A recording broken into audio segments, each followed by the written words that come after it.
Dans cette nouvelle vidéo, nous allons terminer notre voyage dans la Grèce antique en nous arrêtant sur la culture grecque. Malgré leur diversité, les Grecs partageaient une culture commune dont, plus de 2000 ans plus tard, nous sommes en partie les héritiers. En tout premier lieu, les Grecs partageaient la même langue et le même alphabet. Ce marqueur identitaire était si fort qu'il permettait de définir ceux qui appartenaient au monde grec. Les autres, les barbares, c'est-à-dire ceux qui ne parlaient pas grec mais une langue incompréhensible, en étaient exclus. En plus d'une histoire commune, partagée dans les poèmes homériques, l'Iliade et l'Odyssée, les Grecs ont développé une nouvelle culture scientifique. Les savants grecs ont marqué la civilisation occidentale jusqu'à notre époque. Que ce soit Hippocrate pour la médecine, Pythagore et Euclide pour les mathématiques et la géométrie, ou encore Hérodote et Thucydide pour l'histoire. Vous ferez bientôt connaissance, au lycée, avec une autre science grecque, la philosophie.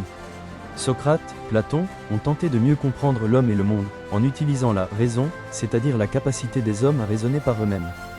Enfin, en plus de partager la même langue, dont les œuvres littéraires et les savants grecs furent les plus grands ambassadeurs jusqu'à nos jours, les Grecs partageaient une même culture religieuse.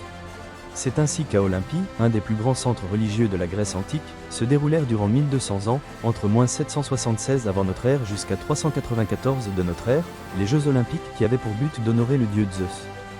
Ainsi se termine notre aventure grecque. Lors de la prochaine vidéo, nous ferons désormais escale à Rome. A bientôt et n'oubliez pas de compléter votre leçon et de répondre au questionnaire.